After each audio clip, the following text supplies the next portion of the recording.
Bom dia, bom dia, bom dia, sempre celebrando as 24 horas do dia. Papo Amigo, informação, reflexão, modelo podcast aqui no canal Papo Amigo no YouTube, transmitido pelo estúdio da Vox TV, uma empresa com mais de 8 anos de vida, agora comemorando a excelência, enfim, trazendo só coisa boa para você. Vox TV trazendo muita coisa para você, para mim, para nós, para todo mundo. Gente, Projeto Papo Amigo já está agora com um novo momento, uma nova fase na vida. São 8 entrevistas por semana, 8 entrevistas por semana. Então, peço para você se tornar um colaborador, um apoiador do Projeto Papo Amigo, e vou passar para você que é a chave Pix. Programa papoamigo@gmail.com, programa papoamigo@gmail.com. Seja um colaborador, seja um apoiador e seja feliz também. Ajude o Projeto Papo Amigo a seguir em frente. Com certeza, vamos para cima. Hoje vamos falar sobre um assunto muito interessante que o Fernando Reis e a Priscila Vono trouxeram. É um assunto que, assim, como é que eu posso explicar para você? Eles quebraram a minha cabeça, passaram, moeram, trituraram. Agora, pelo que eu estou vendo, estão vindo com um assunto mais leve, mas só no nome, mais leve. Então não é sobre Platão, sobre Sócrates, não é estoico, não. Agora é uma coisa sobre, um assunto mais leve. Porque eu duvido que é mais leve. Que as pessoas perderam a capacidade de debater. É uma pergunta. As pessoas perderam a capacidade de debater? Talvez bater, tirar o D e ficou só o bater, porque hoje as pessoas estão muito ansiosas, elas estão buscando tudo para ontem.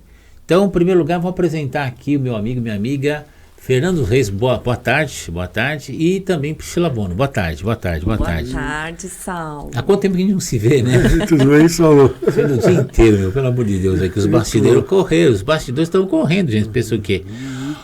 Ô Fernandão, esse tema, as pessoas perderam a capacidade de debater, me chama uma atenção porque eu tenho observado nas entrevistas que a gente está tocando muito nessa questão, não tenho tempo. Boa. E você mesmo já falou isso aqui no Papo Amigo, no quadro Reflexões, que desde a época de Roma, 2.000, 3.000 anos, as pessoas que já viviam em cidade grande falavam, não tenho tempo. Exato. Como é que é isso? As pessoas perderam a capacidade de debater, por quê? Quer dizer, existe uma causa ou são várias causas? Como é que é? A gente estava até falando disso, eu acho que tem várias causas, tá. Mas primeiro, eu acho que as pessoas perderam a capacidade de debater praticamente. 90% das pessoas perderam essa capacidade. O que você acha, Pri? Eu acho também. Eu acho que as pessoas estão com muita dificuldade de entrar e conseguir ser... não é meio termo que eu quero dizer, mas conseguir enxergar o outro com a própria... como uma pessoa que tem opiniões, vamos dizer assim. Né? Eu tenho minha opinião, mas o outro também tem a sua opinião, e ele tem direito de ter a opinião dele. E debater é isso. E você acha que é isso, Saulo? Foi assim, o que eu sentindo é o seguinte, quando eu era mais jovem, eu adoro cinema, adoro filme.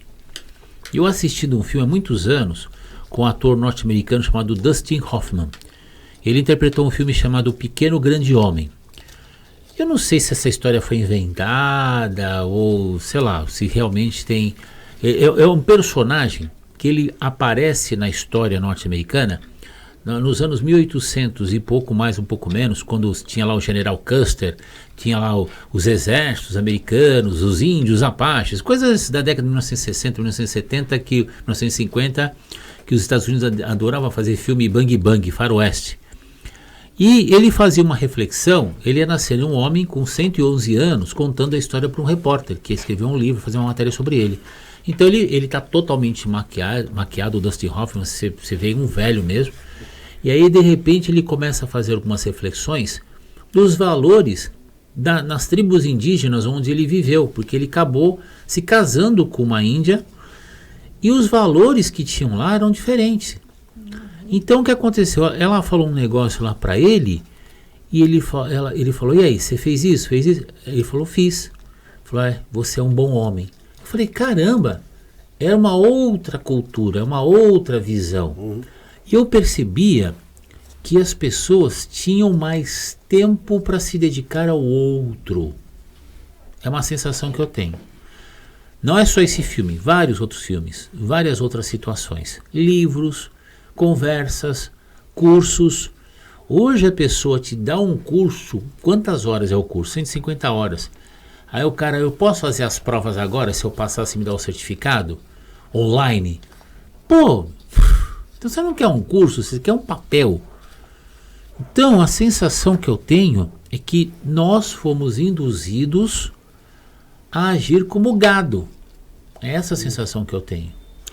A sociedade brasileira, não estou falando brasileira, o mundo, foi induzida, talvez nos últimos 50 anos, um pouco mais, um pouco menos, a agir como gado, ação-reação. Apenas reagir e não agir. Mas eu acho que o debate ele vem justamente para quebrar isso. Tá. Acho que o debate ele vem justamente para evitar de ter um conceito único, porque o debate, vamos dar alguns passos atrás. O registro histórico que se tem é que o debate surge na Grécia, né? Então vai lá, Atenas, a galera, isso a gente está falando 500, 400 antes de Cristo. A galera ia para a praça, levava um tema, tá? E começavam-se os debates. Então, a ideia do debate surge na Grécia Antiga como discussão de ideias para achar a melhor resposta. Tá? Então, qualquer um podia chegar na praça ateniana, levantar e falar, eu tenho esse problema que eu queria discutir. E aí tinha um mediador, e todo mundo que estava lá podia dar a sua opinião, fazer a sua defesa daquele tema. E vencia a melhor defesa, vencia a melhor ideia para responder aquela pergunta, seja ela qual for. Né? Então o debate ele surge aí, né? Como uma discussão de defesa de ideias, né? De você colocar uma ideia, um problema à prova. Na Idade Média, surge um refinamento da forma de debate, que é o disputation, que eles chamam, tá? Então, como que funcionava? E isso a gente falou em Tomás de Aquino. É a mesma estrutura. O Tomás de Aquino, ele usava muito bem isso, tá? Então, você trazia uma pergunta qualquer, sei lá, isso aqui é branco, isso aqui é preto? Né? Então, qual que era a estrutura do debate da Idade Média? Você trazia as pessoas que concordavam que é preto, você trazia as pessoas que concordavam que não é preto, aí você vinha com a conclusão do seu ponto de vista disso. Então, o debate passa a ser um negócio extremamente argumentativo. Você traz um problema, eu trago tudo que tem de pró relevante, eu trago tudo que tem de contra relevante, e aí eu coloco a defesa da minha tese, da minha opinião, justificando o porquê daquilo. E aí, nesse caso aqui, a gente pode dizer que ele era polarizado também? Eu acho que... Do Tomás de Aquino, né? Putz, eu acho que no final até... eu acho que era um exercício de unir as polaridades, porque o Tomás de Aquino, por exemplo, a questão 2 do livro 1 dele lá da Suma Teológica sobre filosofia contra teologia, né? Ele traz, teologia não é ciência. Por quê? Por causa disso, segundo Aristóteles, ele vem todo com o conceito aristotélico dizendo porque não é. Porém, segundo fulano de tal, acho que aí ele usa Santo Agostinho como referência, é verdade que a ciência também acontece isso e aquilo, por isso pode ser considerado. Então, eu acho que a genialidade da Idade Média no Disputation ele traz clareza tanto do ponto de argumento negativo como do ponto de argumento positivo. Até porque o princípio de debate é esse, né? Exato. Aí ele constrói, então, agora, a minha opinião, né, eu, Tomás de Aquino, no caso dele, né, eu concordo com isso, mas não concordo com isso. Concordo com isso, mas não concordo com isso. Logo, o que eu proponho é isso. Tipo, 60% eu concordo, mas Exato. 40% não. Então você vê que é um exercício de encontrar quais são os pontos de convergência e defender uma tese sua, mas respeitando os polos. Certo. Entendeu? Porque ele na Suma Teológica, todas as perguntas ele responde dessa mesma forma, né? É um padrão de escrita do Tomás de Aquino. Ele traz quem concorda com a pergunta, quem discorda com a pergunta. E depois ele discorda. Ele dá a opinião disso e vem com a tese dele. É isso mesmo. Tá? Muito interessante. Então você vê que a Grécia Antiga e a Idade Média, o debate na Grécia Antiga e o disputation na Idade Média, ele surge para quê? Para você discutir ideias, para você discutir problemas. Será que, eu acho que em 1960, 1970, existia um programa, acho que na Rede Globo, era Concerto para a Juventude. Tá bom. Onde mostravam profissionais jovens tocando instrumentos maravilhosos. Era TV a cabo, TV aberta, preto e branco, e era um sucesso. Todo domingo de manhã, me lembro direitinho, era um sucesso. Então você via o pessoal tocando flauta, piano, flauta doce, violão, violino, chamava Concertos para a Juventude. E tinha um certo glamour aquele programa, mesmo sendo domingo de manhã, tinha um certo glamour. Muito bem, será que o debate, naquela época, ele tinha um certo glamour? Porque hoje, essa questão do debater, talvez não tenha glamour, talvez não seja encarado como fraqueza. Uma pessoa que debate, uma pessoa que é flexível, uma pessoa que quer argumentar, uma pessoa que quer negociar.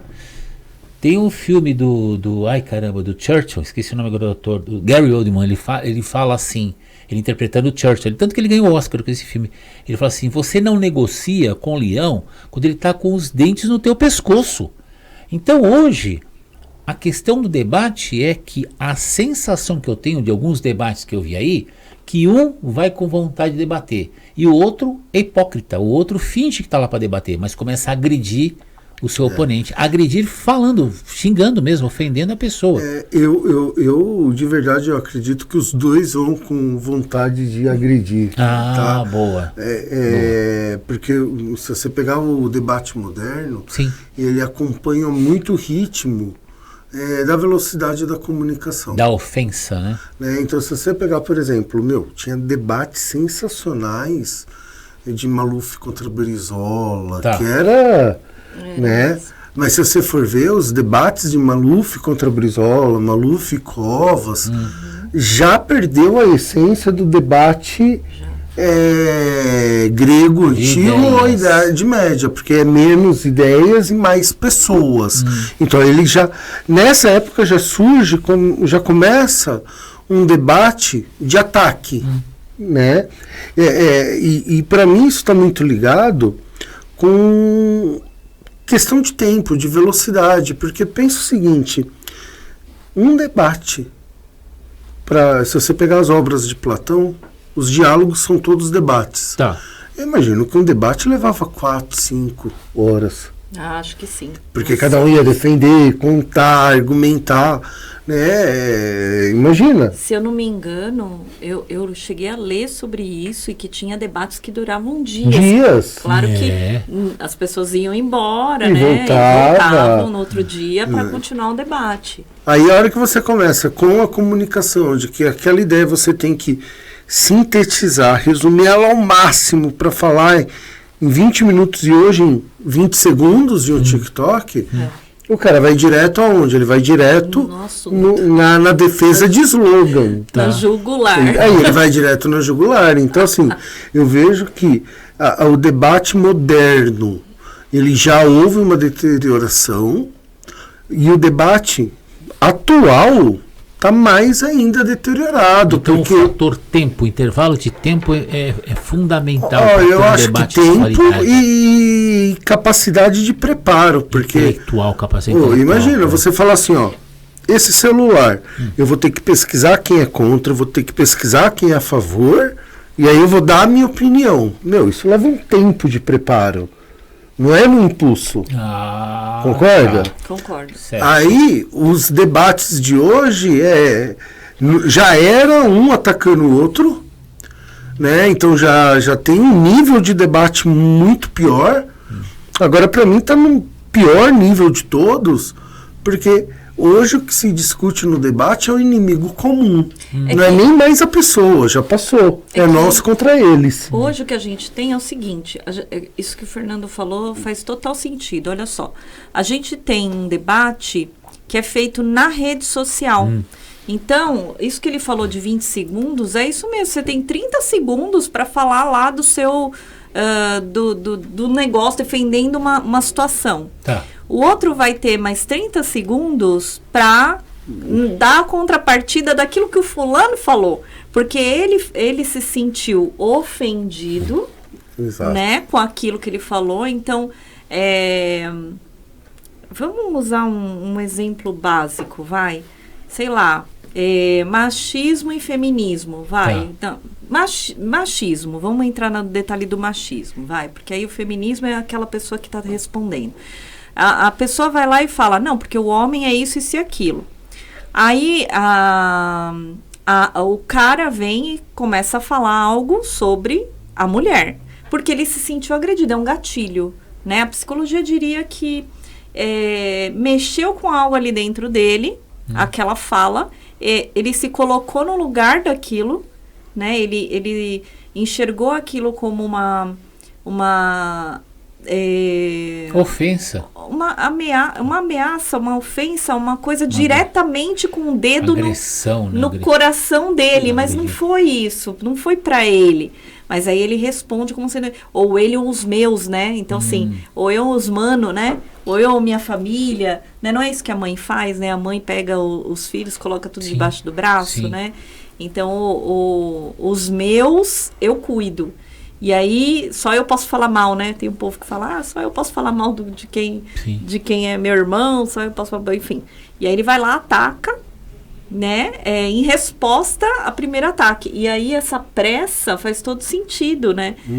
Porque você ataca mais ainda, você tem pouco tempo para dizer tudo que você tem para falar. Então você tem que ser muito na jugular, né? Muito no pescoço. E isso vai e de uma certa forma está afastando as pessoas, estão criando debates que chegam às vezes até às vias de fato, como o pessoal fala, agride fisicamente um outro e sai totalmente do tema que foi ali colocado. Porque a gente sai do debate de ideias para o debate de pessoas. Então assim, enquanto eu estou agredindo uma ideia, a ideia é uma ideia, ponto. Quando eu estou agredindo uma pessoa, ela vai se defender. Então, essas brigas que a gente tem, principalmente em época de eleição, né, de grupo de WhatsApp de família, de A contra B, que é uma maravilha isso, porque as pessoas realmente perderam a capacidade de discutir ideia e ficam atacando pessoas. Né? Ô Saulo, ô Pri, olha... se você for no escritório, tá? Todo mundo jura que eu sou bolsonarista. Tá. Em casa, minha mãe, meu cunhado fala que eu sou comunista. Entendi. Que são opostos, né? São opostos. Eu falo assim, gente, o que eu falo nos dois lugares são iguais. Entendeu? Talvez em um lugar eu tenha estendido um pouco mais a discussão de um lado ou de outro, mas eu sou apaixonado em discutir ideias. Eu não estou nem aí quem está certo ou está errado, porque os dois são dois idiotas igual, na minha opinião. Para você ter uma ideia, eu sou totalmente a favor da liberação daquilo que o pessoal chama de drogas. Sabe? Se você quer tomar 1 litro de criolina, toma. Problema seu. Só não venha bodear em cima de mim. Então é assim, eu acho que eu sou totalmente a favor do aborto. Sou totalmente a favor. E sou conservador patriota. Isso não significa que eu sou de direita ou de esquerda. E as pessoas falam, Saulo, mas por que você é a favor dessas coisas? Eu sou a favor dessas coisas porque é uma coisa da pessoa. Ah, mas não pode, porque fulano diz, o livro tal diz, o livro não sei o que diz, é pecado, não sei o que. Eu falei, cara, você está se metendo na vida do outro, deixa o outro viver a vida dele. É que aí entra a questão dos 60%, 40%, entende? Olha que loucura. Porque assim, às vezes você pode ser muito conservador e gostar de muitas coisas do liberal. Sim. E tudo bem. E tudo bem. Eu acho que é importante isso. Porque você sabe que também tem observado que pessoas, grupos de pessoas, não estou falando só do Brasil não, estou falando do mundo, abraçaram certas causas para trazer essa minoria, essas causas específicas para o seu time. Então, sei lá, você tem lá uma aldeia num país onde tem, sei lá, milhões de pessoas passando fome. Você vai lá e dá comida para 10 mil pessoas. A pessoa, esse cara é um deus, então eu vou fazer tudo que ele mandar. E aí você tem 10 mil pessoas fazendo o que você quiser. Então, para mim, essa coisa de... Eu acho que foi a lei do pertencimento lá da constelação familiar. Eu vi um documentário falando sobre isso, dessa manipulação sistemática de pessoas, porque, olha, eu pego um grupinho aqui, um grupinho ali, e falo assim, olha, eu te entendo, eu vou cuidar de você, você vem aqui e faz o que eu pedi. Então, acho que parou de se fazer um debate, mas para fazer o quê? Manipulação de massa. É a sensação que eu tenho, mas posso estar errado. Então, mas é que assim, o debate ele é a ferramenta para trazer pensamento crítico. O debate, teoricamente, é a ferramenta para isso.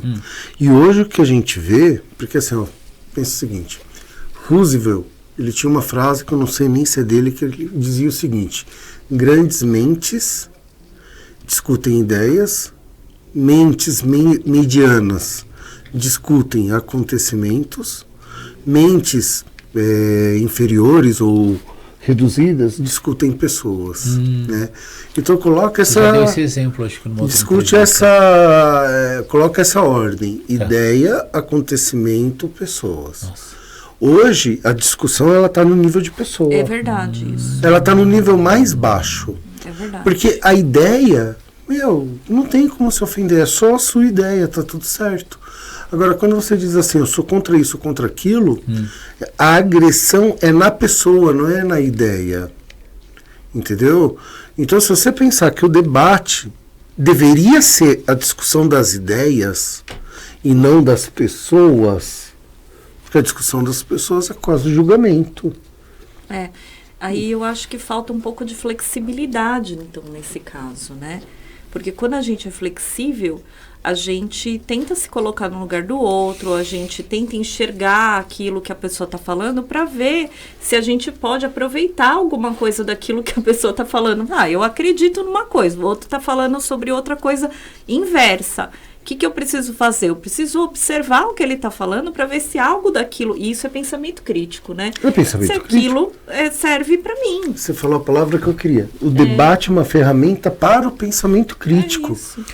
Eu vi Entendeu? um documentário, gente, eu não assisti esse documentário inteiro, acho que foi no YouTube, sobre o autor do Senhor dos Anéis conversando sobre o autor de Nárnia. Eles tinham conversas. E realmente chegava nesse nível, debatendo ideias. Isso é debate. Não era uma agressão. Não é você porque tem um torce legal. para o Santos e outro torce para o Corinthians que a gente vai se matar. Até porque se torcer pro Corinthians está sempre certo. Então tá, então tudo bem. Então, Aí é nível pessoal, não é de ideia, não. já Acabou. Pessoal. já acabou o debate. Não, mas aqui. ó que doido. Eu já contei pra Pri isso. Eu tava voltando de Sorocaba com uma pessoa que trabalhava comigo, ele tava dirigindo, né? Eu sou centro-direita, tá? Eu sempre sou centro. E assim, para quem fala de esquerda ou direita, se o governo é de direita, eu sou centro-esquerda. Se o governo é de esquerda, eu sou centro-direita. Entendi. Porque na minha visão o governo tá aí para te ferrar, não é para te ajudar. Infelizmente, Tá? Então o meu papel se há governo, sou contra. Sou contra. Tá? Porque o povo ele tem que fiscalizar o governo e não o contrário. Isso entendeu? eu concordo. Então você tem que cobrar. Tá. Tá, então você ser levemente oposto ajuda você a ter senso crítico de cobrança, mas é outro filme tema. V de Vingança, ele Uma hora fala a gente isso. fala sobre isso. Isso aí é outro tema. No filme V de Vingança, ele fala assim, é o governo que precisa ter medo do povo, Exato. não é o povo medo do governo. Porque todo poder tem que emanar do povo, não só no papel, mas na base. Aí, eu estava voltando de Sorocaba, né? E eu sou mais para centro-direita. E eu falei, e a pessoa que estava dirigindo, direita radical, né? Eu falei, cara, e aí a gente começou a discutir meritocracia, né? E eu falei, cara, para mim, meritocracia funciona, eu defendo, mas um dos argumentos mais sensacionais que eu ouvi contra a meritocracia foi do Boulos, tá? O cara abriu uns olhos, como você ouve esse cara? Eu falei, justamente porque eu não sou do eixo dele, eu tenho que ouvir, Claro. porque ou eu vou ter certeza que eu estou errado e aprendi algo, ou eu vou ter certeza que eu estou certo. Então você ouvir o contraditório e ter pensamento crítico de falar, faz sentido, você pode querer usar não, é outra coisa. Mas você ter o pensamento crítico, o debate serve para isso. Sim. Entendeu? Porque você traz a ideia central, traz a opinião de A, traz a opinião de B e começa a construir a sua opinião e você olha, não é que o A não é todo errado, tem isso, certo? Não é que o B não é todo errado, tem isso, certo? Né? Esse é o papel do debate, encontrar soluções para problemas que ainda não têm solução. Interessante. Se já tivesse solução, você já tinha lado A, lado B definido, né? Sim, quando você leva um tema para debate, é porque aquela ideia, o que se tem daquela ideia, não é suficiente para resolver um problema. Por isso que você precisa discutir, debater. Será que o debate hoje ele está afetado porque as pessoas estão estudando menos? Eu acho que Estão se qualificando menos? Eu acho que as pessoas estão ouvindo menos. Ouvindo menos. Ouvindo menos eu concordo. Mas acho que aprendendo, estudando, acho que não. Porque a internet está aí para... A pessoa, claro, vai estar vendo aquilo que normalmente ele está lá olhando... Essa é sua. Que ele está olhando no celular. Então, ou está falando ali entre eles, né? Porque aí o Google pega, ou sei lá, que sistema operacional ali, o sistema do celular pega, e aí ele traz ali a informação do que você está acostumado a falar e tal. Então, assim, claro que vai vir mais dessa informação, mas as pessoas têm muita informação à disposição, né? Então, é isso que é interessante. Mesmo que você faça um debate com seus amigos na escola, você está lá na escola e está fazendo um debate com seus amigos na escola, conversando, cada um com a sua opinião, vai aparecer um monte de coisa no celular, tanto de uma coisa quanto de outra. Então, as pessoas não têm informação. E olha que interessante, né? Porque, assim, o que a Pri trouxe, o Saulo, cara, a gente tem mais informação no celular do que a biblioteca inteira de Alexandria. É verdade. Então, hoje tem informação. Tá? Tem. Agora, para mim, o ponto principal as pessoas cada vez mais, elas ouvem para responder e não ouvem para entender. Olha! E isso acho que é um ponto... Isso é uma coisa... É uma diferença. Muito louca. Por exemplo, eu estou deixando meu cabelo crescer. Então tá vindo aqui atrás, estou amarrando e tal. Pessoas chegam para mim, mas Saulo, por que você está deixando o cabelo crescer assim, amarrando atrás? Eu falo assim, é uma longa história. É um desejo meu, é uma longa história. Pô, mas tá ridículo, tá feio, você poderia fazer um corte melhor. Falei, mas é uma coisa que eu tô gostando, eu tô me sentindo bem, é uma sensação minha, é uma realização minha, que me deixa agradável, eu me sinto bem fazendo isso. E aí chegamos na sexta-feira agora passada, onde eu entrevistei a Regiane Oliveira, da Clínica Bem Me Quer, lá na Rádio ABC. Nós fizemos uma entrevista sobre a coragem de ser imperfeito. E isso é um livro. E por ironia do destino, hoje eu encontrei esse livro na minha biblioteca lá em casa. Falei, nossa, esse livro a gente tinha aqui, eu não sabia. Então olha que interessante.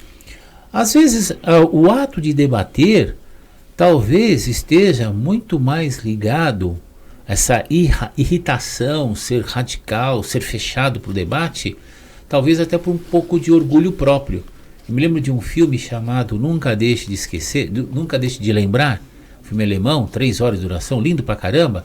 E tem uma cena, essa história acontece na Segunda Guerra Mundial. E tem uma cena que tem um médico alemão que faz parte do partido lá, e ele faz parte de um grupo que eu não vou falar o nome aqui com medo da plataforma derrubar. Então eles usavam umas fardas pretas com 2 S's do lado, assim e tal. E ele tinha o poder para decidir a vida e a morte dos seus pacientes. E ele conversando com uma moça que estava sendo julgada como louca, e ele não ouvia ela. E ela pedindo ajuda, ele não ouvia ela. Então ele era um homem extremamente intelectual, culto, médico, né? Chefe ali de um setor da medicina lá. E o cara realmente ocupava um cargo altíssimo. E realmente ele tinha um capital intelectual elevado, mas ele não queria ouvir.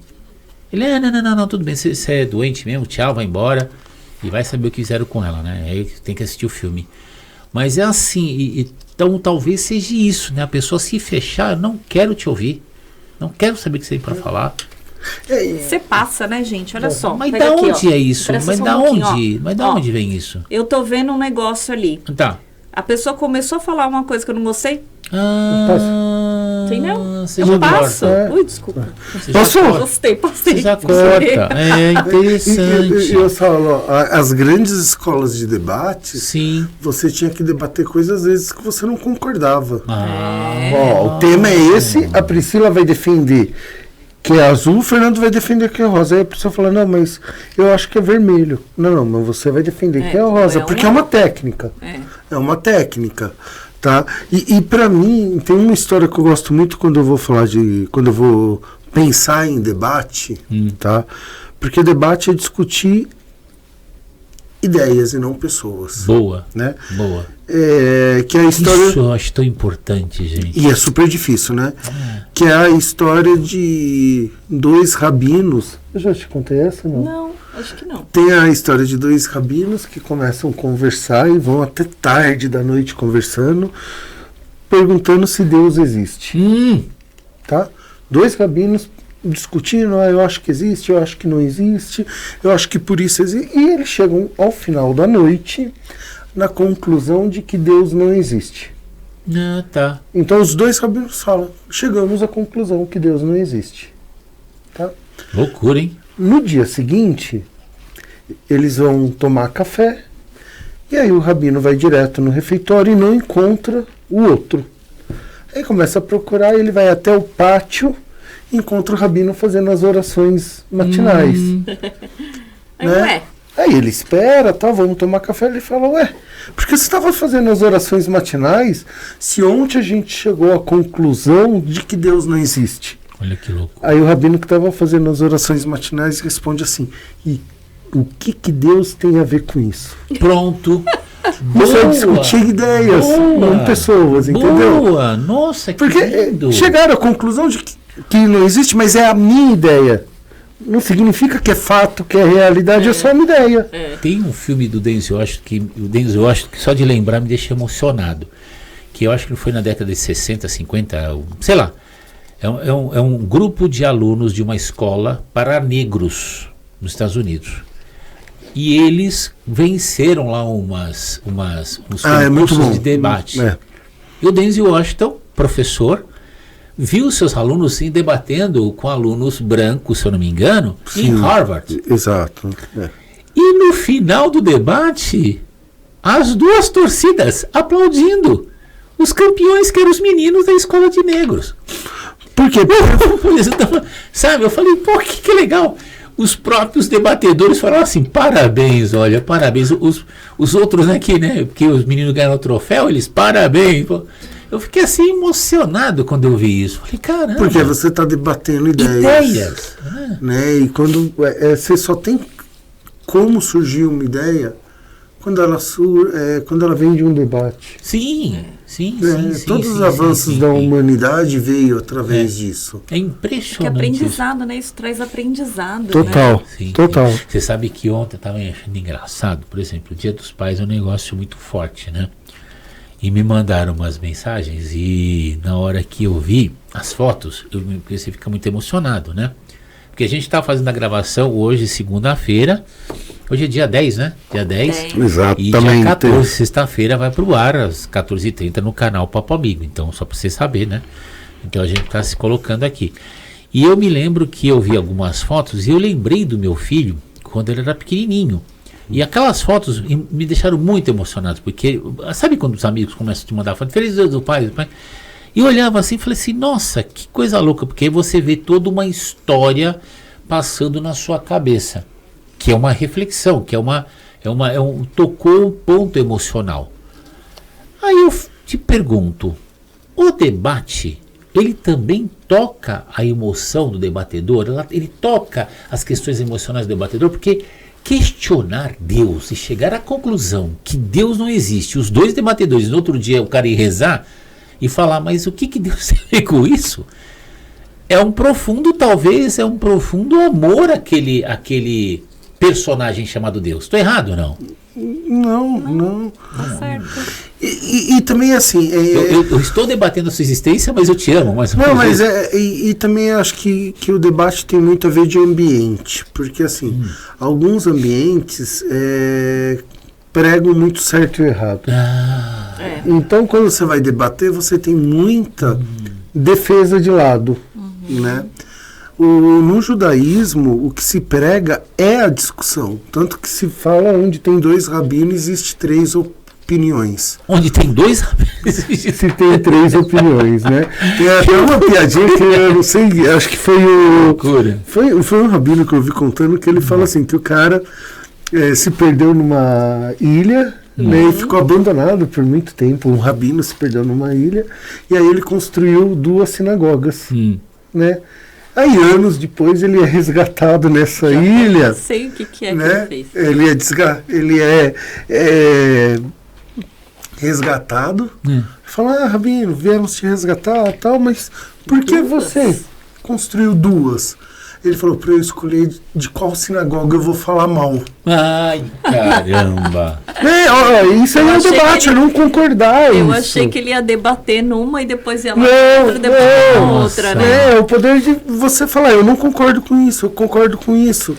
Né, o debate ele só traz isso de maneira estruturada. Mas o debate interior também é importante, quando você fica lá, mas isso aqui não faço, isso aqui não faço. Isso é debate também, as pessoas, elas chegam todo dia chega uma pessoa falando exatamente isso, né? Que eu falo que eu brinco que é o anjinho mau e o anjinho bom. Né? As pessoas têm esse tipo. Isso a gente na psicologia a gente chama de dicotomia, né? Dicotomia. Mas enfim, eu queria até responder essa parte da emoção. Porque aquilo que eu estava falando, né? Ela mexe com gatilhos da pessoa. Então, por exemplo, se uma pessoa tá lá falando de algo que tem a ver com a sua profissão, por exemplo.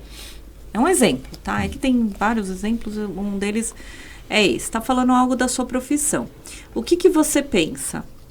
Está falando que eu sou incompetente. Ah, tá. Né? Tá mexendo com a minha profissão, tá falando que eu sou incompetente, tá bom.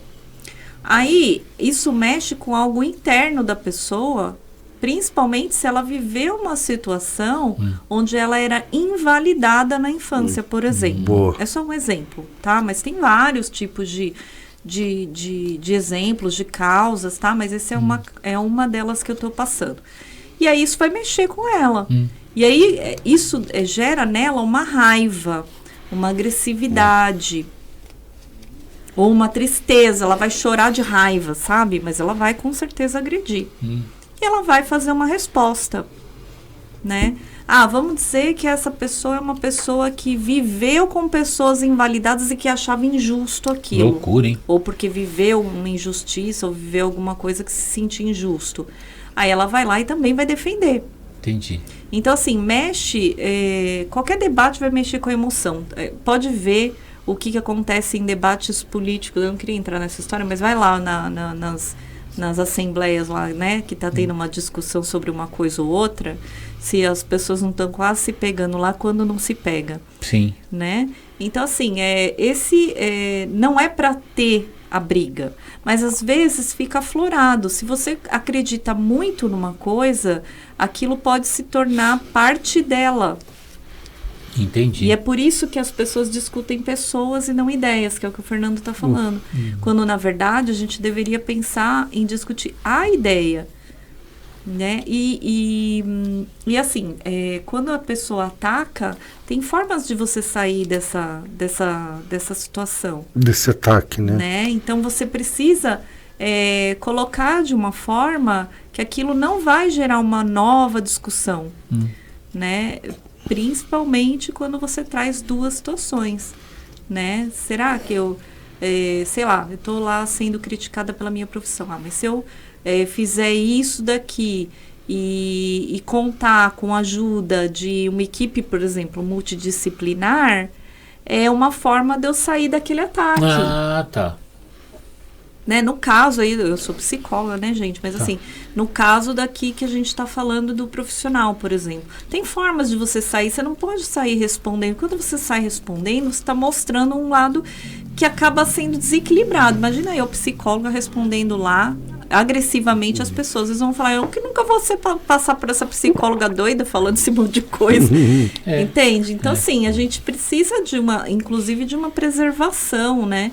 Mas isso mexe intimamente. É isso a gente está falando aqui da profissão. Mas pode ser questão religiosa, por exemplo, igrejas, né? Pode ser uma questão de homem e mulher. Pode ser machismo e feminismo. Pode ser uma questão de times de futebol. Olha. Pode ser a política. Você sabe que eu tenho visto alguns documentários na internet, digamos assim, desmascarando algumas pseudo-verdades. A gente, na muralha da China, sempre você ouviu dizer que a muralha da China você pode ver do espaço, pode ver da Lua, e parece que isso é uma mentira. Aí falaram que a parte do corpo que mais perde calor é a cabeça. Então agora o pessoal está falando que isso é uma mentira. Aí tem lá outras pessoas que vão falando uma série de coisas. Que o gavião chega aos 40 anos, voa na montanha mais alta e fica lá e tira toda a pena e bate com os bicos na pedra para nascer tudo novo. E parece que isso também é mentira. Então, às vezes, para você ter dois debatedores, que nem agora, Odisseia, né? O filme Odisseia, parece que colocaram uma personagem lá, uma atriz negra, por 5 minutos no filme. E segundo alguns historiadores, a personagem era branca, ou então, provavelmente, com uma maior probabilidade de ser branco. Aí criaram uma polêmica em cima disso. Aí fica a pergunta, para você fazer um debate, você não teria que ter um embasamento científico profundo sobre aquele assunto que você vai debater? Olha, realmente eu conheço esse assunto a fundo para eu poder debater? Não seria isso? Quanto mais você tem informação, melhor o seu debate. Porque você fundamenta aquilo, fundamenta a sua resposta, né? O que você fala, o seu debate, aquela informação que você está passando. Quanto mais preciso, mais fácil de você convencer, vamos dizer assim, o outro daquilo que você está falando, né? Então, isso é uma forma de você sair da agressividade. Quando você responde com embasamento, você sai da agressividade, você entra na verdade, né? Mas uma coisa que eu estava discutindo com o Fernando no bastidor o que é a verdade? O que é a verdade? Né? O Fernando trouxe a provocação, mas peraí, o que é verdade? Né? Porque verdade para um não necessariamente é verdade para o outro. E eu disse, nossa, é isso mesmo, né? E a verdade hoje nem sempre é a verdade amanhã. E nem é de um, nem é do outro. E aí, a verdade aqui, desse lado do país é uma, a verdade lá do outro lado do mundo é outra.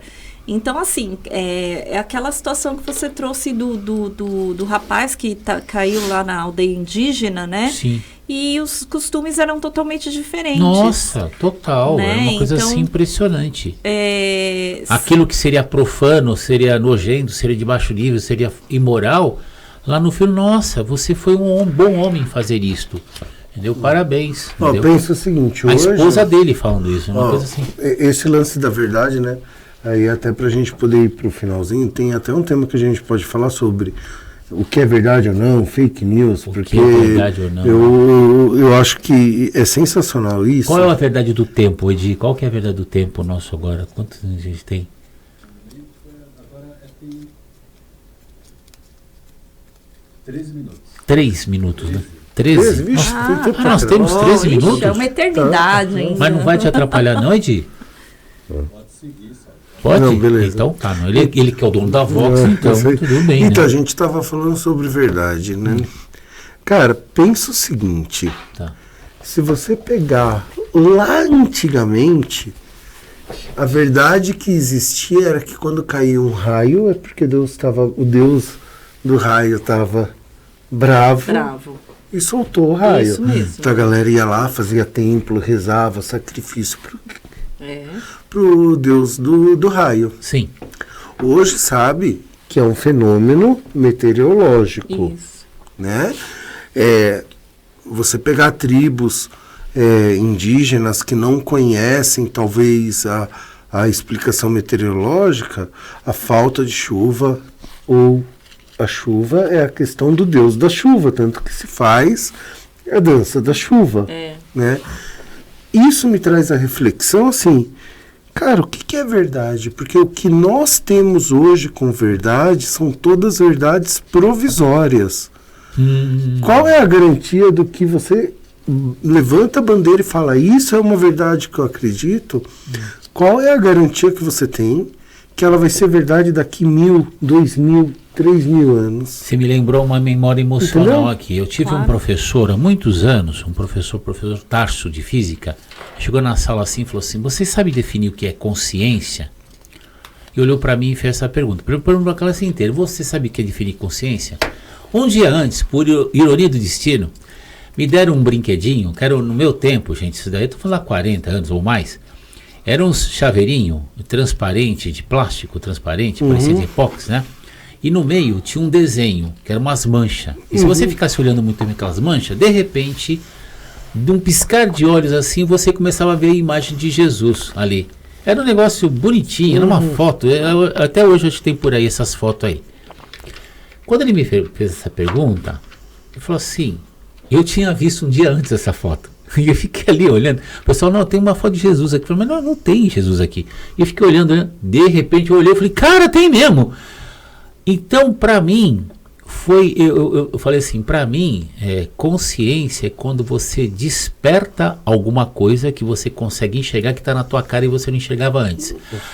Ele me olhou, porque ele né, tipo assim, o que esse cara falou? Era moleque, né? Então, porque eu tinha visto esse desenho um dia antes. Então, pô, tudo bem, eu posso até estar errado, né? Porque até hoje o pessoal tenta definir o que é consciência, mas naquele momento eu acho que eu ganhei uns 5 minutos de reflexão dele. Entendeu? Será que esse cara tá certo? Porque um dia antes eu passei por essa experiência, entendeu? A gente chama isso de gestalt, né? Porque na verdade você tá vendo uma coisa. Sabe aqueles Eureka! Sabe aquelas figuras que as pessoas mostram que de um lado você vê e parece uma coisa e quando você vira parece outra? Sim, já vi falar. Então, é mais ou menos isso também. Quer dizer, você estava enxergando ali só a figura externa e aí de repente se destacou. E aí isso gera, aí sim, o insight, que é a eureka, né? O momento eureka da pessoa. Nossa, pessoa, tá na minha cara. Apareceu, mas esse negócio do que o Fernando falou da verdade também, que você também falou da cabeça. Tem gente que acredita que a cabeça quente era ali. Mas assim, tem algumas coisas que. Eu vou falar para você uma coisa assim, que eu ouvi de uma pessoa que é economista, e eu achei aquilo muito legal. E eu vou tentar lembrar aqui, tá, gente? Eu não vou falar que vai ser específico do jeitinho que ele falou, mas olha só.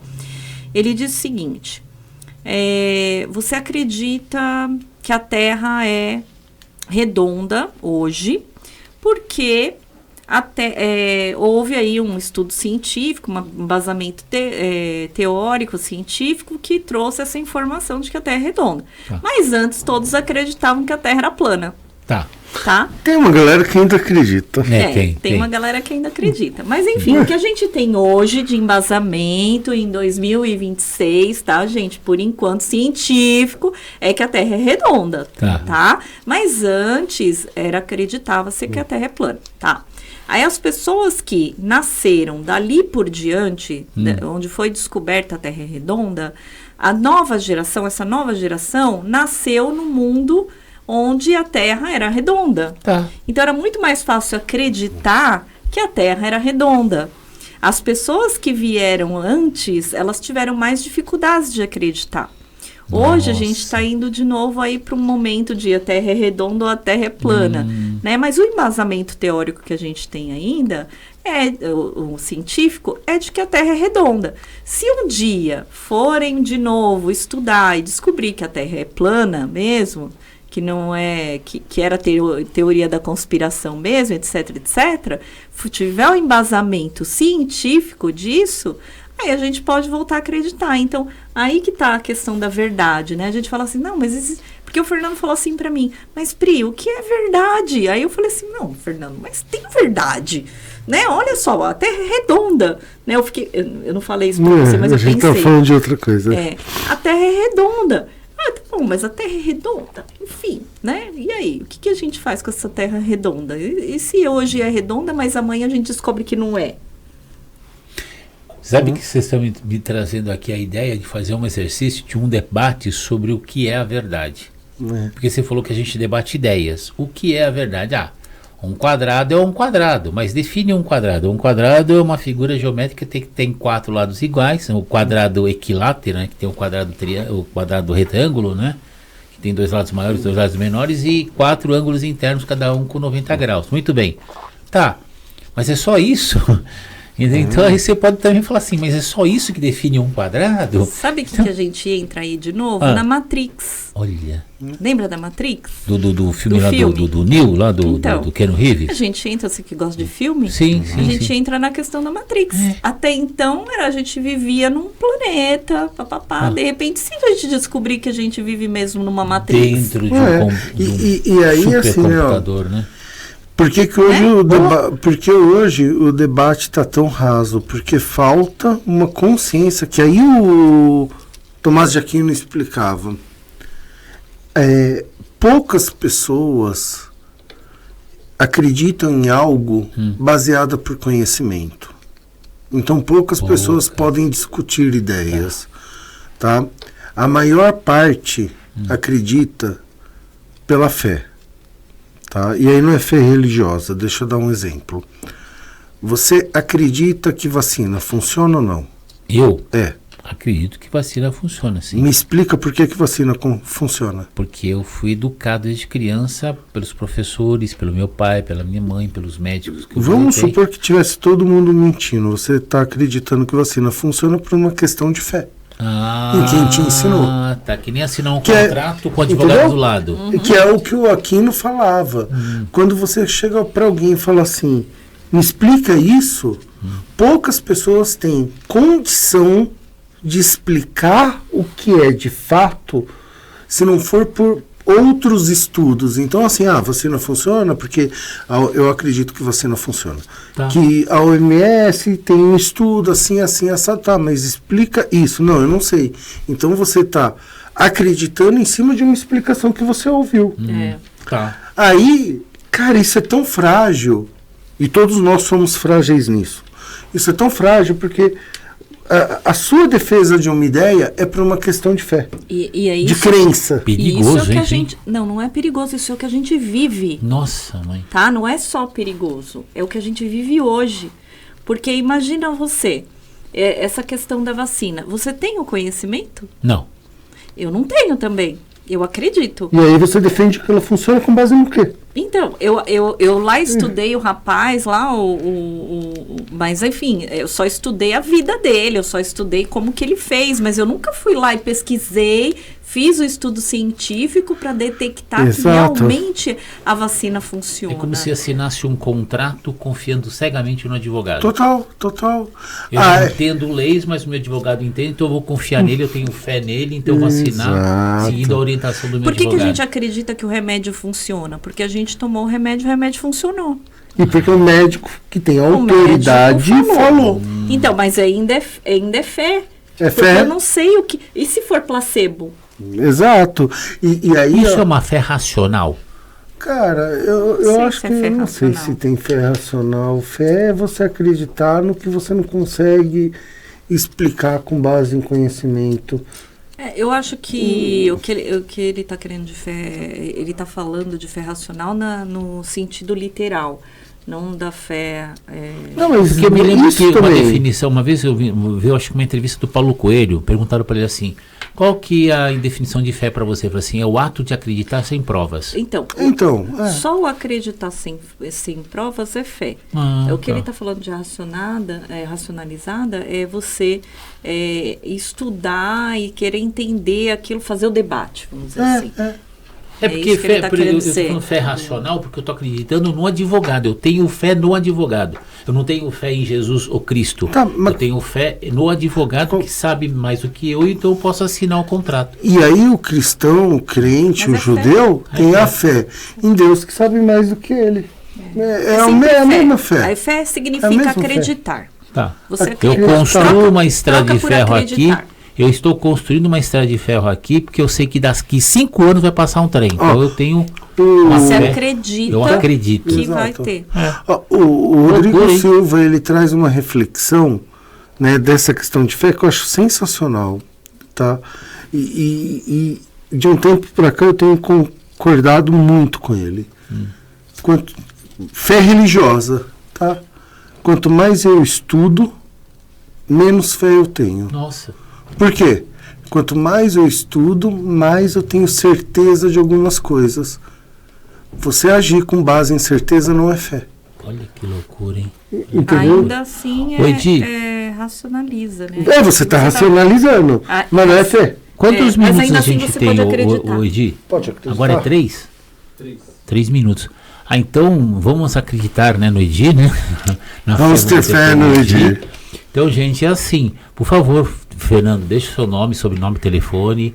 Priscila, por favor. Bem, bora lá. Eu sou Fernando. Adoro fazer esses debates de ideia, tá? Não significa que eu acredite em todas elas, mas eu sou apaixonado em discutir ideias, porque no final do dia o que eu faço é desenvolvimento de liderança, desenvolvimento de gestão, expansão de negócio. Não tem como fazer desenvolvimento de liderança sem desenvolver pensamento crítico. Tá? Senão você acaba tendo um monte de líder seguindo a filosofia do imbecil coletivo que a gente já falou aqui de Olavo de Carvalho, que é sensacional. Loucura. Tá? Para quem quiser me seguir, é só seguir lá Fer Moraes Reis, tá? Fer Moraes Reis. Eu sou mais atuante no LinkedIn, mas no Instagram também. Bora lá que todo dia tem algum conteúdo novo falando de gestão, liderança, expansão de negócios e sempre trazendo um pouco dessas reflexões doidas que a gente acaba fazendo aqui, que eu adoro. Gente, vocês têm que ver como é legal conversar com o Fernando e com o Saulo, gente. Vocês não têm noção. Eu fico viajando, gente. Porque aí começa a vir umas perguntas assim, né? Bom, então, por favor, Priscila, deixa o seu celular, por favor. Então, eu sou a Priscila Vono, sou psicóloga clínica e organizacional, tenho atuado com clínica e a NR1, que é saúde, a organizacional é sempre na saúde mental dos colaboradores, tá? E o meu Instagram é @PriscilaVonoPsicóloga. @PriscilaVonoPsicóloga. Calma, né? Número do WhatsApp é 11 99712 7721. Repetindo. Por favor, pode repetir. 11 99712 7721. E o meu LinkedIn é @Priscila_Vono. Exato. tá? Gente, acabou. Então a gente volta sempre, né? Papo Amigo agora de segunda a sexta aqui na Vox TV pro canal Papo Amigo e também à noite na Rádio ABC FM 81.9 aqui em Santo André. Então estamos no Brasil e no mundo. Segunda-feira, quem quiser ver eu e o Fernando, segunda-feira à noite na rádio. É só Rádio ABC, Rádio ABC, 81.9, aqui em Santo André, na região do Grande ABC. Pode ver também pelo YouTube também, pelo próprio YouTube canal e o YouTube da também. Rádio ABC, que é Rádio ABC FM. É isso pro aí, Brasil, pro mundo gente. inteiro. muito bom. Um beijo no coração, Beijo. fica com Deus, até o próximo Papo Amigo. Tchau, tchau. Tchau, gente. Tchau. A gente pode fazer.